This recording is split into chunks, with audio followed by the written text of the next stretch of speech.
शांति।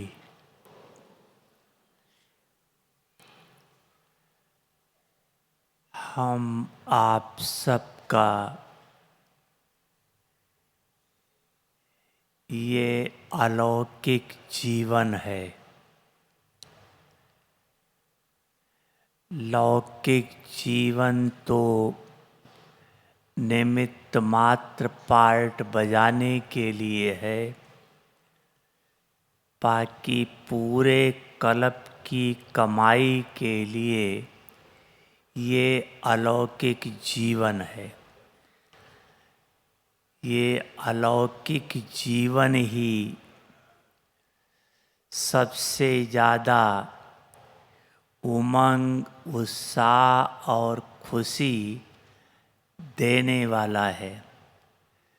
हमको भी सबसे बड़ी खुशी आप सबको देखकर हो रही है, किस लिए कि हमारा भी अलौकिक जन्म ईस्टर्न जोन कलकत्ता से ही हुआ है।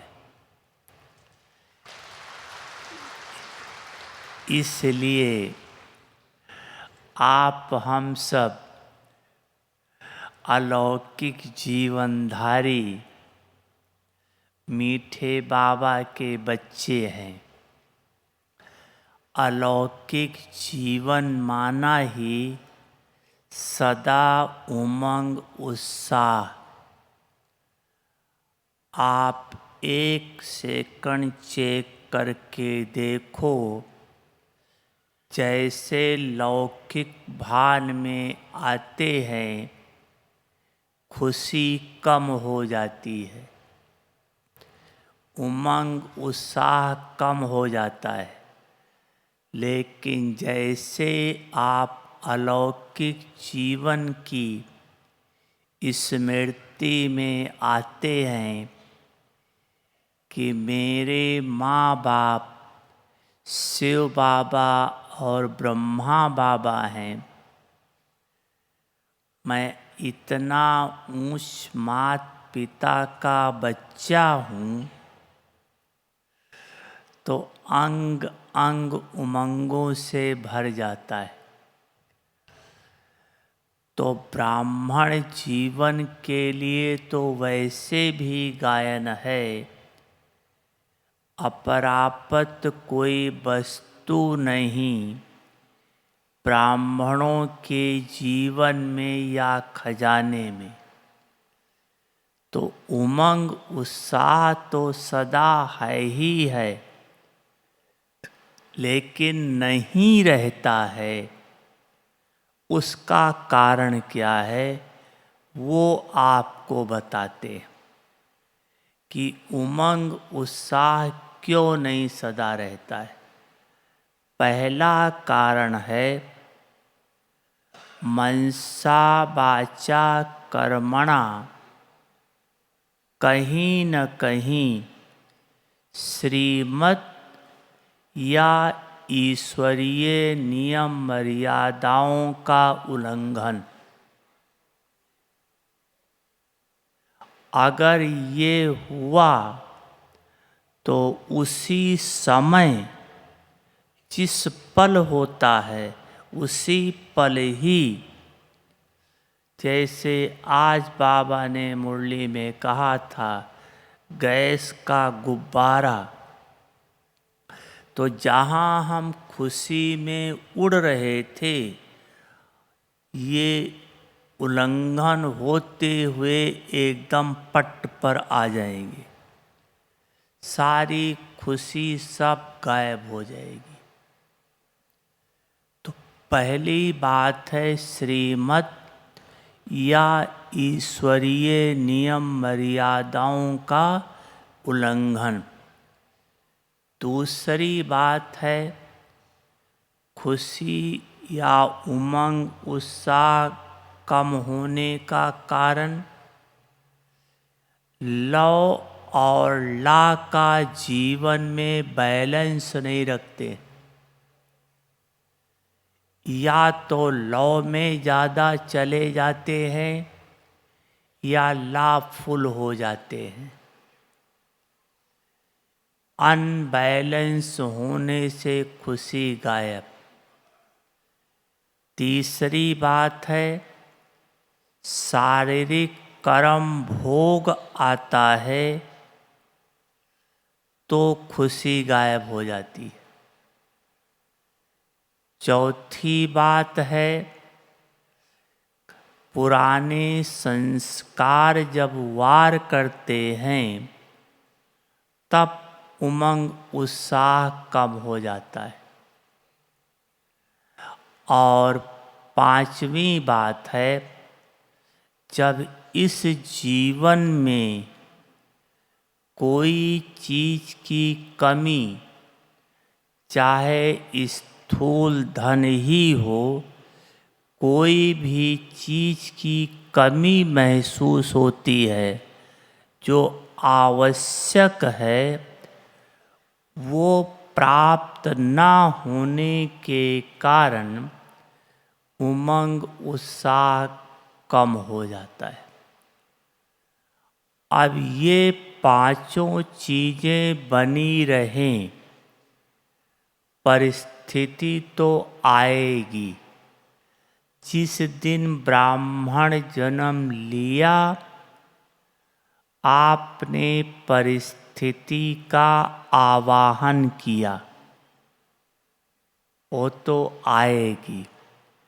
लेकिन इन परिस्थितियों पर हमारी विजय रहे, परिस्थितियों पर कैसे किन किन बातों का प्रयोग करें, वो आपको बताते हैं।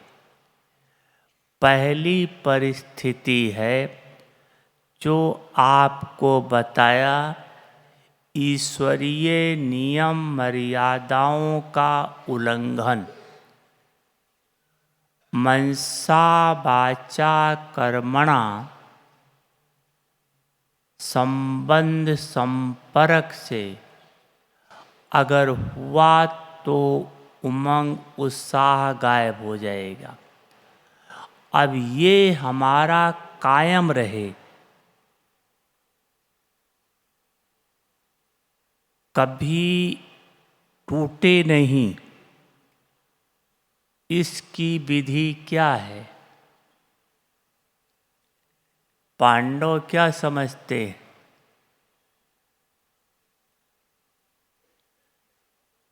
हम आप सब प्रैक्टिकल मैदान में हैं, अनुभव की बातें हैं। इसका मेन कारण है, हम अपने जीवन में ज्ञान सुन रहे हैं, थोड़ी बहुत अनुभूति हो रही है, प्राप्ति हो रही है, चल रहे हैं बस। साधारण जीवन, साधारण चाल चलन, इसलिए इसका उल्लंघन सहज हो जाता है। चाहे टीचर बहने हैं, चाहे घर में परिवार वाले हैं, अगर जो भी बाबा ने हमें निमित्त बनाया है जिस रूप से, जैसे मान लो हम टीचर बहनों को कहते हैं, टीचर बहने हैं, कई बार ऐसा होता है कि थोड़ा अपने को हल्का कर लेते हैं।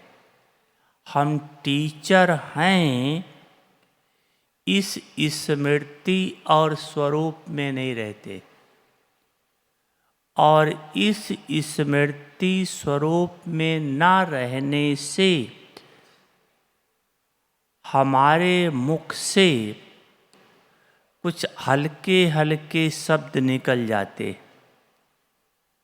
और रिजल्ट क्या होता है, फिर स्टूडेंट का हमारे प्रति रिगार्ड कम हो जाता है। सम्मान कम हो जाता है। कॉमन चीज है। हम परिवार में हैं, लौकिक परिवार में हैं। हमको बाबा ने कहा है सदा स्मृति में रहो, हम आत्मा हैं या हम अलौकिक जीवनधारी हैं या हम गॉडली स्टूडेंट हैं। अगर इस स्मृति में हम लौकिक परिवार में नहीं रहते हैं तो क्या होता है कि लौकिक परिवार में हमसे छोटी छोटी गलतियां बहुत होती हैं। उस समय हम लौकिक परिवार को लौकिक परिवार के दृष्टि से देखते हैं, अलौकिक नहीं। और लौकिक परिवार की दृष्टि से देखा, बेटी को बेटी समझा, बेटे को बेटा समझा, जो भी लौकिक रिश्ता है, अगर वो समझ के हम चल रहे हैं तो उनकी गलती पर हमें गुस्सा भी आएगा और हम उनको डांट भी सकते हैं और थप्पड़ भी पड़ सकता है। लेकिन ये भूल जाते हैं लौकिक वाले जो परिवार में रहते हैं कि अगर मैंने लौकिक परिवार वालों को उनकी गलती पर डांट दिया या बच्चे को थप्पड़ मार दिया या परिवार वालों में किसी को कुछ तेज शब्द से कह दिया, तो क्या आप परिवार वालों को ये शब्द बोल पाओगे कि आप आश्रम पर चलो, वहाँ भगवान पढ़ाता है, बड़ी शांति मिलती है? बोल पाओगे? तो पूरे परिवार वालों का आप देखो, भाग्य बिगाड़ने के निमित्त कौन बना? कितना बड़ा पाप चढ़ता है ये। क्योंकि सबसे बड़ा पाप दुनिया में है तो एक ही है, भगवान से बेमुख करना। सबसे बड़ा पुण्य है परमात्मा से मिला देना।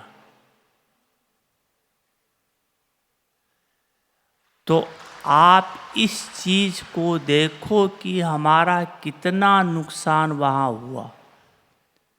क्यों? जीवन को हल्का समझा।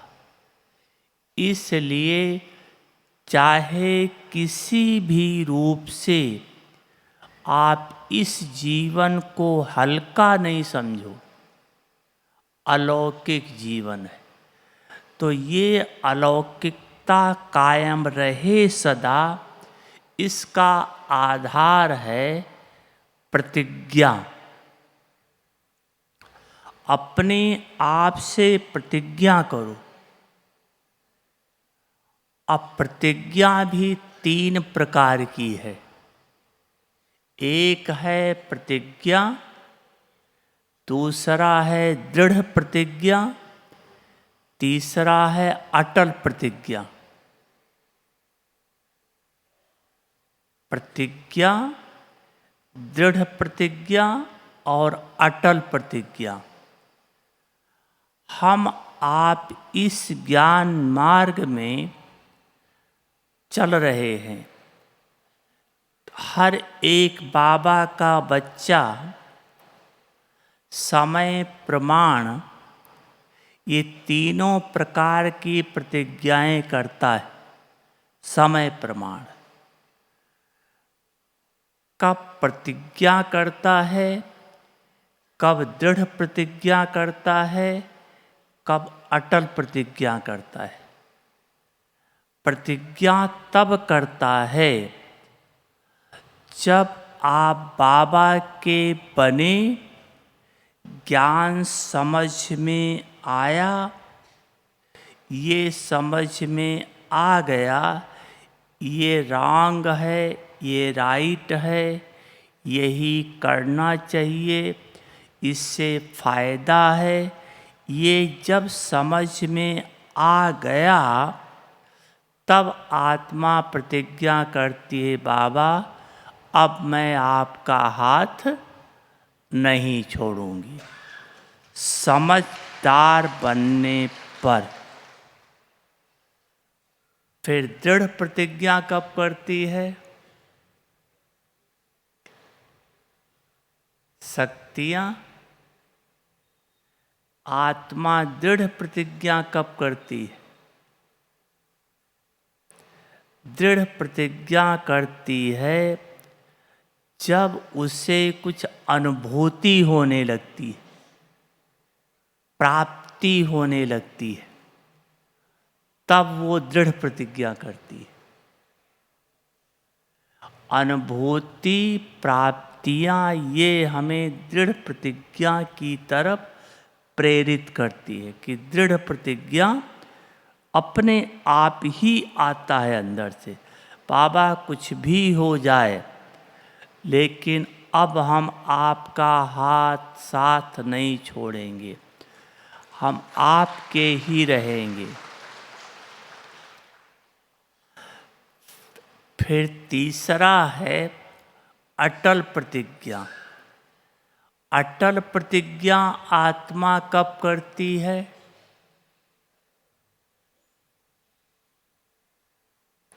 अटल प्रतिज्ञा तब करती है जब जितना सोचा था उससे ज़्यादा प्राप्ति हो जाती है।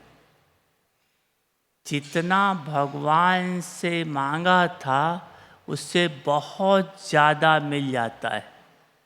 जितना बैठे थे योग में अनुभव करने के लिए उससे बहुत ज़्यादा अनुभव होने लगा। तब आत्मा अटल प्रतिज्ञा करती है। ठीक है। अब ये तीनों प्रतिज्ञा टूटने का कारण क्या है? टूटती सबसे है। एक ऐसी आत्मा है जिससे नहीं टूटा, वो है ब्रह्मा बाबा।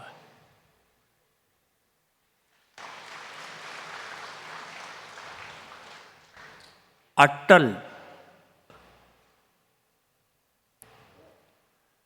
बाकी सबसे टूटती है।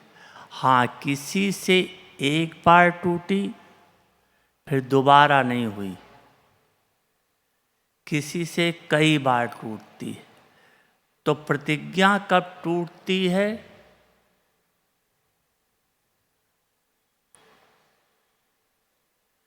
प्रतिज्ञा हमारी तब टूटती है जब हम दूसरे को देखते हैं तब। उसमें भी तो ये कमी है, इतना पुराना है तो भी तो ऐसे है। दूसरे को देखने से हमारी प्रतिज्ञा टूट जाती, ढीलापन आ जाता है। दृढ़ प्रतिज्ञा कब टूटती है?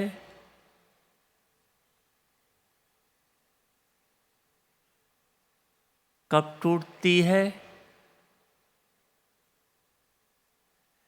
दृढ़ प्रतिज्ञा टूटती है जब अलबेलापन आता है तब। चलो 4 बजे से योग है ना, 4:05 पर योग कर लेंगे, क्या 5 मिनट में फ़र्क पड़ जाएगा। ठीक है, थोड़ी देर बाद उठते हैं।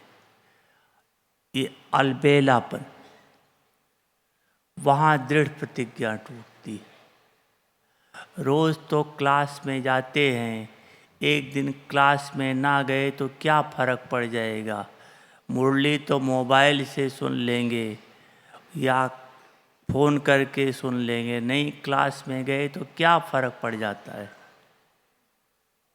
वहाँ दृढ़ता टूटती है। और अटल कब टूटता है?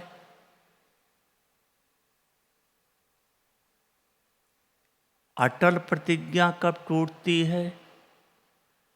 अटल प्रतिज्ञा तब टूटती है जब माया को यथार्थ रीति पहचान नहीं पाते हैं। तब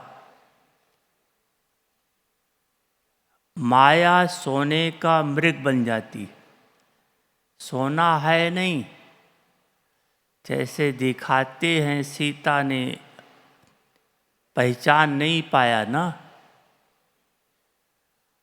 क्या जिसकी अटल प्रतिज्ञा थी कि लक्ष्मण रेखा से बाहर नहीं जाना है। लक्ष्मण का अर्थ ये जो बाबा में लक्ष्य दिया है, लक्ष्य से मन को बाहर नहीं ले जाना है। लक्ष्य मन, मन को लक्ष्य की रेखा से बाहर नहीं ले जाना है। जो अटल था वो कहाँ टूटी? नकली सोने को देख। तो जब हम यथार्थ रीति से माया को नहीं पहचान पाते, नकली सोने को सोना समझ लेते, इसका उदाहरण जैसे हम सेवा करते हैं। बाबा कई बार मुरली में कहता है, उसकी महिमा होती है, खुश हो जाता है, समझता है बस अंदर से मैं ही सबसे महारथी हूँ, मैं ही सब कुछ हूँ, पा लिया। लेकिन ये कितनी देर? क्यों? क्योंकि सेवा के महारथी थे, धन के महारथी थे, स्थिति के महारथी नहीं थे। स्थिति के महारथी न होने से यथार्थ रीति से माया को पहचान नहीं पाते। क्योंकि जो स्थिति से महारथी नहीं होगा वो देह भान में जरूर होगा।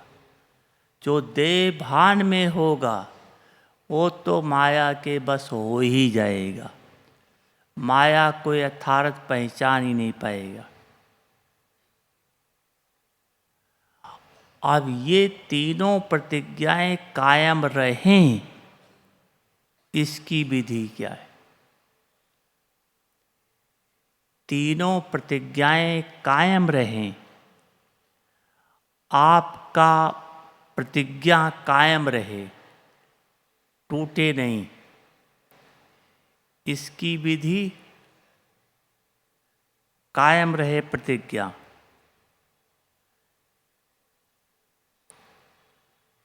इसकी विधि है ईश्वरीय ज्ञान पर अटूट निश्चय कि जो बाबा कह रहा है ये मेरे लिए कह रहा है और ईश्वरीय महावाक्य हैं। जब तक ईश्वरीय महावाक्य हैं, मेरे लिए कह रहा है, ये नहीं आएगा, तब तक प्रतिज्ञा टूटती रहेगी।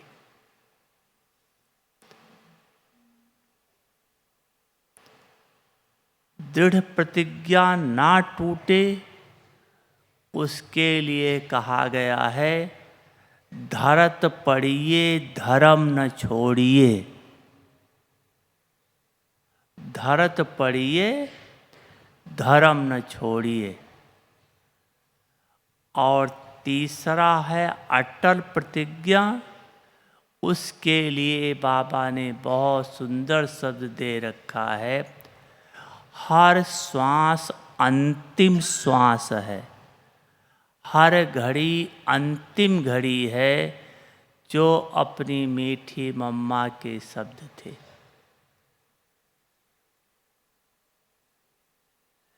तो ये तीनों बातें पक्की रहें तो आप श्रीमत या ईश्वरीय नियम मर्यादाओं पर पक्के रहेंगे।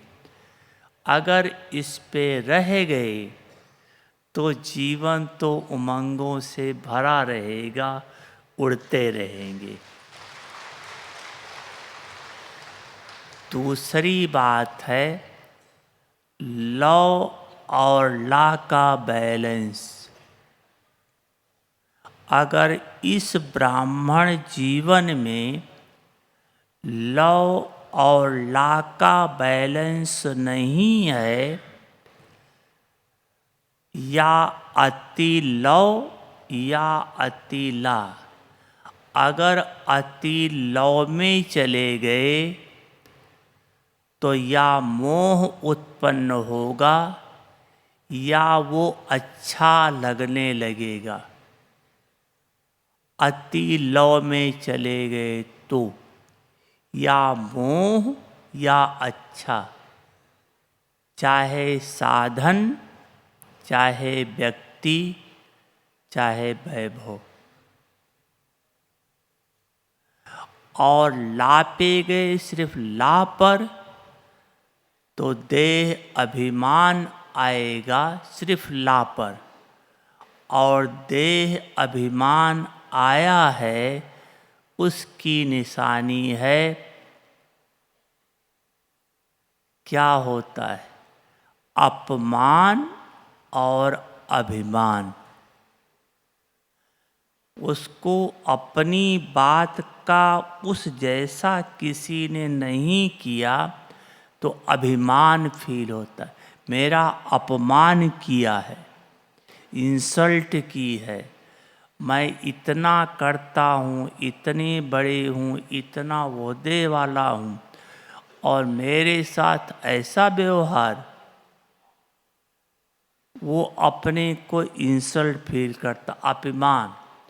और जिसको अपमान फील होता है उसको अभिमान बहुत जल्दी आता है। अच्छा, हम यज्ञ में इतना देते हैं और मेरे साथ ऐसे व्यवहार होता है, तो क्या करेगा? ऐसे को जो माया पकड़ती है, या तो किनारा कर लेते हैं या यज्ञ में देना कम कर देते हैं। ये नहीं समझते किसका नुकसान हो रहा है। अगर नहीं दिया तो क्या यज्ञ चलना बंद हो जाएगा क्या? नुकसान किसका है? एक छोटा सा उदाहरण बताता हूँ कि यज्ञ तो चलेगा ही चलेगा, लेकिन जो कुछ भी चांस मिल रहा है, ये बाबा हमारे ऊपर कृपा करके हमको सेवा का चांस दे रहा है। बहनें आपको नहीं दे रही हैं, बाबा दे रहा है। प्रैक्टिकल उदाहरण बताता हूँ। एक बार रमेश भाई ने अनुभव सुनाया।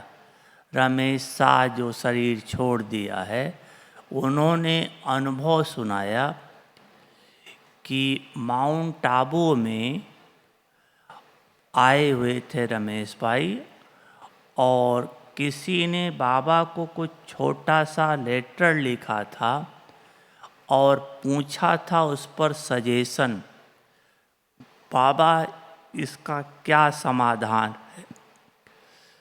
तो रात का क्लास पूरा हुआ और बाबा ने वो लेटर रमेश भाई को दे दिया। बोला इसको पढ़ करके देख लेना, और जो कुछ भी होगा आप बाबा को बताना। अब वो इतना बड़ा ही लेटर था, तो रमेश भाई ने कहा तो 5 मिनट भी नहीं लगेगा, पढ़ लेंगे सुबह, और जा कर के सो गए। अच्छा, सुबह ध्यान नहीं आया उस बात का। जब मुरली पूरी हुई तो बाबा ने रमेश से पूछ लिया, रमेश तुमने पढ़ा लेटर? बोला नहीं बाबा। बोला अच्छा लेटर वापस दे दो। बोला बाबा 2 मिनट में पढ़ के देता हूँ आपको जवाब। बोला ना। मतलब कितना रिक्वेस्ट किया रमेश भाई कहते हैं, बाबा ने कहा नहीं, अभी बाबा को दूसरे का भाग्य बनवाना है, और लेटर नहीं दिया। तो आप सबको अगर ईश्वरीय सेवा का चांस मिलता है निमित्त बहनों के द्वारा, तो ये आप अपना भाग्य समझो।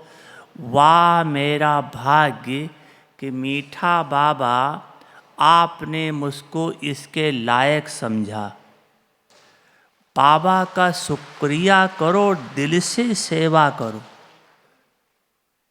आप नहीं करोगे तो भी वो सेवा हो ही जाएगी, लेकिन भाग्य तो दूसरे का बन गया ना। इसलिए लॉ और ला के बैलेंस पे रहो, ना ला फुल बनो ना टोटल लॉफुल बन जाओ।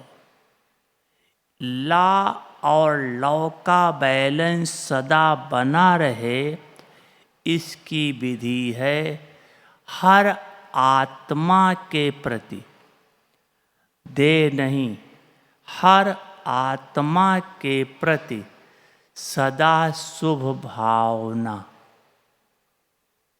शुभ कामना। जितना शुभ भावना शुभ कामना होगी तो प्यार भी रहेगा, रहम भी रहेगा, और उसका रिगार्ड भी रहेगा, और आपसे ईश्वरीय नियम भी नहीं टूटेगा। क्योंकि कोई भी ईश्वरीय नियम तोड़ करके किसी को सुख देना, ये सुख नहीं देना है, कर्म का खाता बांधना है, दुख के बंधन में बंधना है, ईश्वरीय नियम तोड़ करके। कई अपनी मर्जी से चलते हैं, लौकिक में भी अलौकिक में भी। अपना हमारा आप सबका जीवन अभी बाबा के हवाले है। इस पर अपना अधिकार नहीं है, मीठे बाबा का अधिकार है। हम तो ब्राह्मण बनते ही कह दिया बाबा तन मन धन सब तेरा। अब उसका अधिकार है, मेरा नहीं है। इसलिए उसके श्रीमत प्रमाण ही सेवा करना या सुख देना है।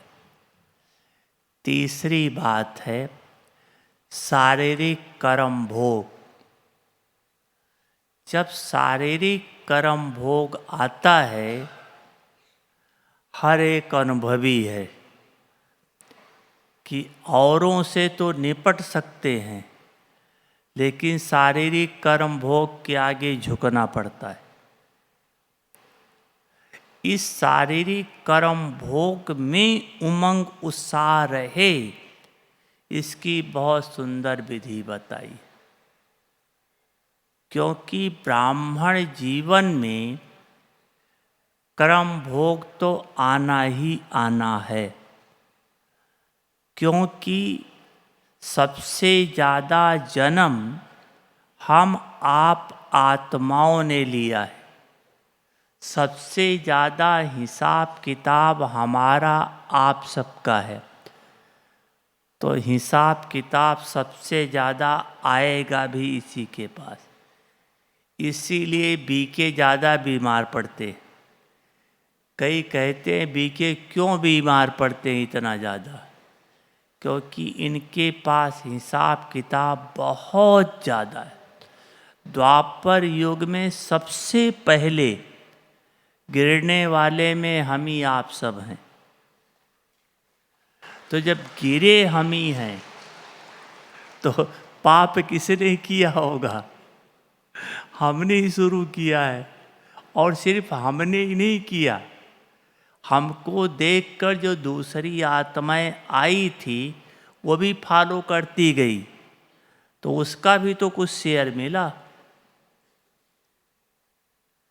इसलिए हम सबको ज़्यादा भोगना पड़ता है। लेकिन बाबा ने कहा कि जब शारीरिक कर्म भोग आए तो आपका शरीर जैसे है, जिस तरह से है, उस शरीर की खूब महिमा करो। मान लो आप लोग आए हैं, अभी इस आँख से कम दिखाई पड़ता है, चश्मा लगा हुआ है।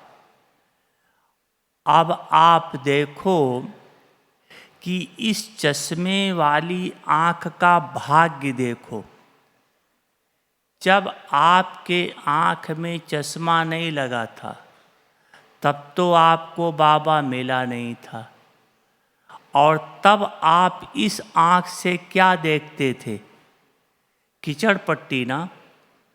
अभी इस चश्मे वाली आँख का भाग्य देखो कि आपने भगवान का घर देखा, भगवान का अवतरण देखा, भगवान का आप भंडारा देखा, भगवान के रथ को देखा, भगवान के परिवार को देखा।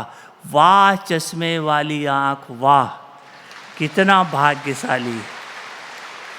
एक एक अंग की महिमा करो। आपका घुटना नहीं चलता है, पैर का नहीं चल रहा है, लेकिन घुटना नहीं चल रहा है, उसका भाग्य देखो कितना था। जब चल रहा था तब तो पता नहीं कहाँ तीर्थ करते थे या क्या क्या पाप करते थे। घुटना चलना कम किया, लेकिन इस घुटने वाले ने ही आपको भगवान के घर में ला दिया। तो कितना भाग्यशाली है घुटना। ये जो असंभव है वो इस घुटने ने कर दिखाया। तो कितना श्रेष्ठ भाग्य है। कान में कम सुनाई पड़ता है, लेकिन इस कान का भाग्य तो देखो कि इस कम सुनने वाले कान ने ईश्वर के डायरेक्ट महावाक्य सुने। इस चीज को सोचो थोड़ा, भगवान के डायरेक्ट महावाक्य सुने। जिस महावाक्य के एक शब्द को सुनने के लिए गीता में दिखाया, महाभारत में, कि भीष्म पितामह जैसे कहते रह गए, अपने भाग्य को कोसते रह गए कि भगवान ने इतना गीता का ज्ञान दिया, हे वायु तुमको जरा सा भी रहम नहीं आया। तुम एक तेज हवा का झोंका चल जाते, मेरे कान में एक शब्द पड़ जाता तो मुझे मुक्ति मिल जाती, जीवन मुक्ति मिल जाती। जहाँ एक शब्द के लिए तरस रहे थे बड़े बड़े महारथी, और कहाँ इस कम सुनने वाला कान रोज 4 पेज की मुरली सुन रहा है। देखो कितना श्रेष्ठ भाग्य है। और जिस मुरली को सुनते सुनते आत्मा भी मीठी बनती जा रही है, संस्कार भी मीठे होते जा रहे हैं, और देवी देवता पद की तैयारी होती जा रही है। ऐसे एक एक अंग को देख लो। आप बीमार हो, बिस्तर से नहीं उठ सकते हो, लेकिन बिस्तर पर पड़े पड़े अगर आप एक सेकंड भी एक बार बाबा कहा, बिस्तर पर पड़े पड़े बाबा, तो पता है आपके भाग्य में कितना जमा हो गया? कितना जमा हो गया? पदम से पदम गुना जमा हो गया। तो आप सोचो कि जब ठीक थे, बीमार नहीं थे, तब तो कुछ भी कमाई नहीं कर रहे थे। अब तो बीमारी आई तो इस बीमारी में बाबा बाबा बाबा, और वैसे बीमारी में बाबा ज़्यादा याद आता है। तो बोलो, बीमारी फायदे वाली हुई या नहीं? क्योंकि बाबा की याद दिला रही, कमाई हो रही है। तो बाबा ने एक उदाहरण दिया था लौकिक में, जैसे आपके कल शायद कई शहरों में घोड़ा गाड़ी को खींचता है, क्या घोड़ा गाड़ी कहते हैं, या घोड़े पर सवारी करते हैं। अगर उस घोड़े को बार बार बार बार चाबुक मारो तो थोड़ी देर में घोड़ा आपको तंग करने लगेगा। लेकिन अगर उस घोड़े को प्यार से सहलाओ, पीठ थपथपाओ, उसे पुचकार दो, रोज करो, तो उसके शरीर में जब तक दम है आपका सहयोग देता रहेगा। ऐसे इस शरीर को रोज पुचकार दो, इसको श्राप नहीं दो। बीमार है तब मैं ज्ञान में आया, गरीब हूँ तब मैं ज्ञान में आया, ये सब कहना श्राप देना है। श्राप नहीं दो, रोज इसे पुचकार दो। वाह मेरा बुढ़ा शरीर, वाह वाह मेरा बुढ़ा शरीर, वाह मुझे भगवान से मिला दिया, परमात्मा से मिला दिया। इस बुढ़े शरीर से हम देवताई पद की प्राप्ति करेंगे। वाह बुढ़ा शरीर, वाह। ऐसे रोज इसको प्यार दो, पुचकार दो, देखो मदद देने लगता या नहीं। हिसाब किताब तो आएगा, लेकिन सूली से कांटा हो जाएगा। आएगा जरूर, लेकिन सूली से कांटा होगा। ठीक है। इसके बाद है कि कोई चीज की कमी, वैसे गायन है, अपरापत कोई वस्तु नहीं ब्राह्मणों के खजाने में। लेकिन अगर बीके बनने के बाद स्थूल चीज की, मान लो पैसे की कमी है, बीके बनने के बाद, स्थूल धन की बात बता रहा हूँ, मनी की कमी है, तो इसका कमी है तो इसका कारण दो है। अगर बीके बनने के बाद कमी है, एक ये कारण है कि आप जितना संगम युग पर, पिछले कल्प में जितना आप यज्ञ में कर सकते थे उतना किया नहीं है। कर सकते थे उतना किया नहीं है, क्योंकि भगवान सबसे बड़ा सौदागर है, पहली बात। दूसरी बात, आप बाबा के सपूत बच्चे नहीं बने, आज्ञाकारी बच्चे नहीं बने। बच्चे हैं जरूर, लेकिन सपूत बच्चे नहीं। अगर थोड़ा सा देखा जाए तो ये भी कह सकते हैं कि हमने भगवान के साथ जितना ज्ञान धन का दान लिया उतना हमने बांटा नहीं। क्योंकि ज्ञान धन ही सतयुग में स्थूल धन पलट जाएगा, बन जाएगा। तो 3 बातें मुख्य रूप से ले सकते हैं। अब इसका आपको जवाब देते हैं। अगर आप सच्चे ब्राह्मण बनो तो आप बाबा के महावाक्य मुरली में सुनते हैं, 56 प्रकार का भोग नहीं, लेकिन दाल रोटी अंत तक खिलाता रहूँगा, गारंटी। और हम तो यहाँ तक कहते हैं, आज की भी मुरली में था बाबा कि बच्चे भूखे नहीं मरेंगे। आज की था या कल की था मुझे याद नहीं है। नहीं, अकाल होगा, फैमन पड़ेगा, चारों तरफ मरेंगे, लेकिन मेरे बच्चे भूखे नहीं मरेंगे। आज की मुरली में था। बाबा ने भंडारी को भी याद किया था, भोली दादी को। तो इसमें एक चीज़ ये है कि हम बाबा के सपूत बच्चे बने, दूसरा ज्ञान धन का हम दान करें,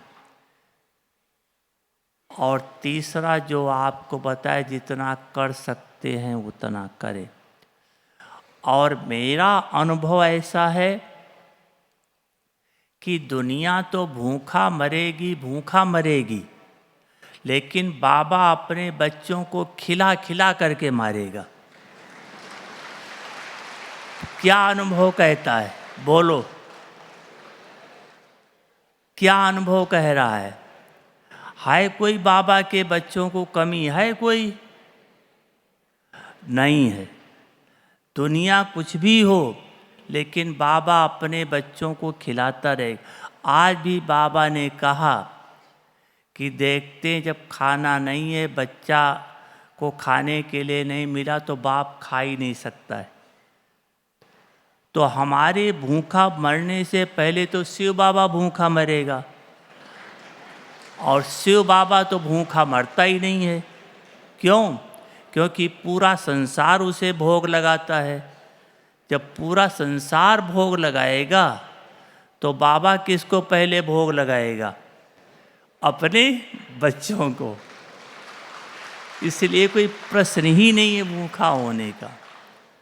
हाँ, बाकी बचा हमें भी कुछ करना है। बाबा तो करता है। एक तो जितना यज्ञ में कर सकते हैं उतना करो।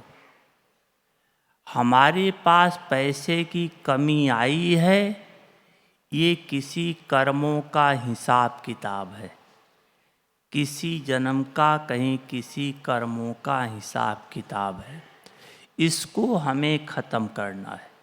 तो जितना आप धन से सेवा कर सकते हो, जितना उतना आप अवश्य करो। अब एक ने प्रश्न पूछा था, जितना में भी कितना कितना कर सकते? तो उसका बहुत सुंदर जवाब दिया था बाबा ने, कितना करना है। बाबा ने कहा कि मान लो आपके घर में 10 मेंबर हैं, आप जितनी कमाई करते हो उसमें कुछ बचता नहीं है, सब खर्च हो जाता है। उस 10 मेंबर में आप कुछ आगे दे नहीं सकते हो। ठीक है।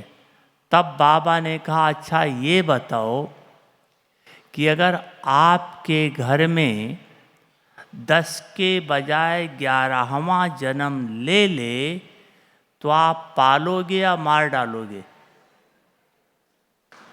पालेंगे ना। तो कहाँ से उसके पास आ गया? अभी तो कह रहे थे 1 पैसा भी नहीं बचता है। तो जब इस तरह से आप इस समय यज्ञ में करो तो फिर आगे से भरपूर रहेगा, कमी नहीं आएगी, पूरे करो। और दूसरी बात बची सेवा की। अगर सपूत बच्चे बनो तो बाबा अपने आप देगा। इसका एक उदाहरण बताता हूँ, गुजरात का ही है।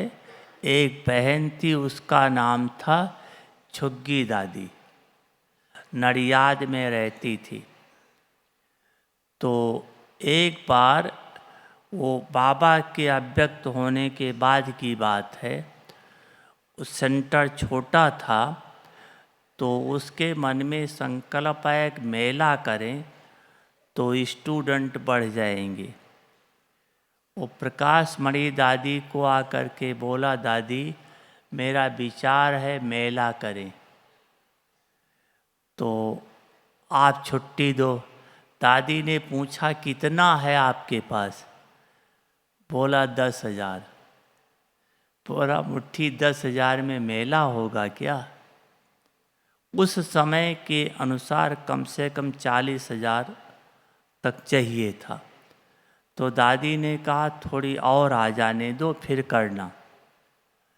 तो जी दादी करके चली गई और वहाँ रोज़ सुबह योग में बैठ के बाबा से लड़ती थी। बाबा आप कहते हो मैं बच्चों का आज्ञाकारी हूँ, हर बच्चे की आस पूरी करती हूँ, मुझे मेला करना है। वो बाबा मुझे 40,000 रुपये चाहिए, मुझे मेला करना, बाबा मुझे 40,000 रुपये चाहिए। रोज़ ऐसे बाबा से योग में कहती थी। हुआ क्या, एक दिन वो क्लासरूम में बैठी थी, दिन के टाइम एक भाई आता है और आते ही गेट पर दूर से ही छुग्गी दादी से पूछता है क्या आपका नाम लक्ष्मी है? उनका ओरिजिनल नाम लक्ष्मी था। तो बोला इससे क्या मतलब है, आप आओ समझो। तो बोला आपको इतने समय पहले शादी हुई थी, बात सब सत्य है। अब छुग्गी दादी तो बात को टाल रही, इन सब बातों से क्या मतलब है। बोला आपको दहेज में कितना मिला था? तो उनके मुंह से निकल गया मुझे पता नहीं है। क्योंकि उस समय सिंधियों में क्या होता था, एक बॉक्स बंद करके दे देते थे, किसी को पता नहीं होता था। कई बाबा बार बार बाबा मुरली में कहता भी है, कई बार गुप्त दान जिसे कहते हैं। तो उसने कहा कि देखो जब तुम्हारी शादी हुई थी तो 40,000 रुपये तुमको मिले थे और वो 40,000 रुपये मैं तुमको देने आया हूँ। तो छुग्गी दादी ने कहा मैं तो ऐसे लूँगी नहीं, आप आओ पहले चित्र देखो समझो, उसके बाद जो करना होगा करना। तो उसने कहा जो आपको 40,000 रुपये मिले थे आपके पति के पास थे, मुझे बिजनेस में घाटा लग गया था और उन्होंने मुझे ये पैसा दिया था, तो ये 40,000 रुपये। अब वो कहती है मैं तो पैसा तब लूँगी जब आप चित्र देखोगे तब। अब बेचारे को मजबूरी आना पड़ा और जब दिखाने लगी तो उसके तो समझ में कुछ पड़े नहीं कि क्या है।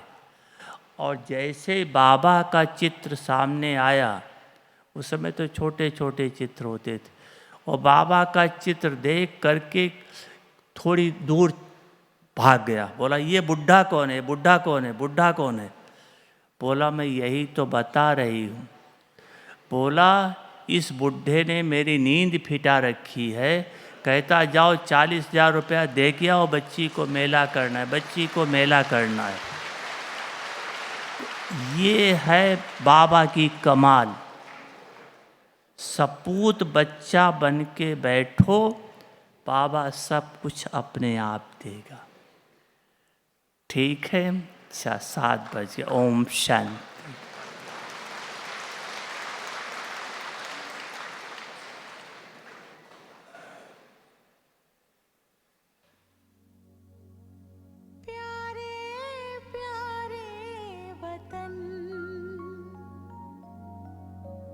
चले हम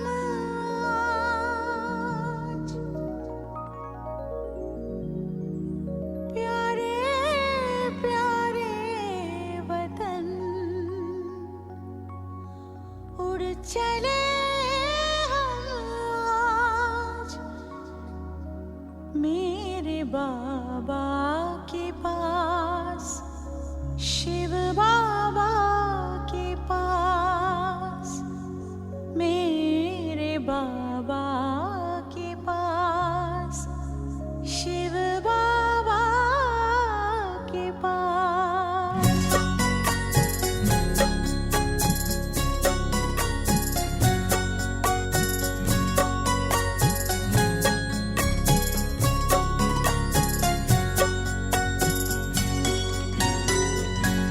प्यारे प्यारे वतन उड़ चले हम आज, प्यारे प्यारे वतन उड़ चले हम आज, मेरे बाबा के पास, शिव बाबा के पास। मेरे बाबा के पास, शिव बाबा के पास। मन में लगन और प्रीत में मगन, मन में लगन और प्रीत में मगन, चले बाबा के पास, शिव बाबा के पास, मेरे बाबा के पास, शिव बाबा के पास।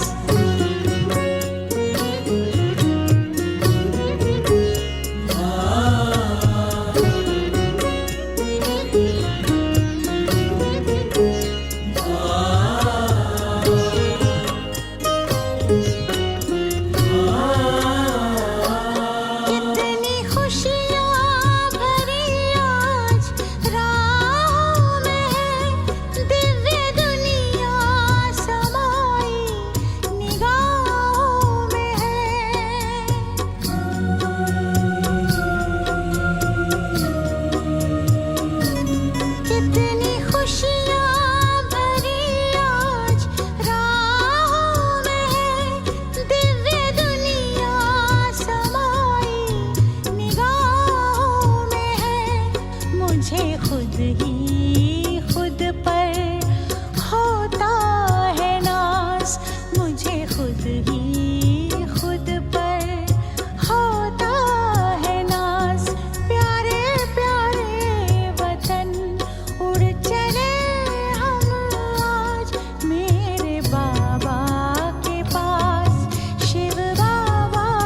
चले बाबा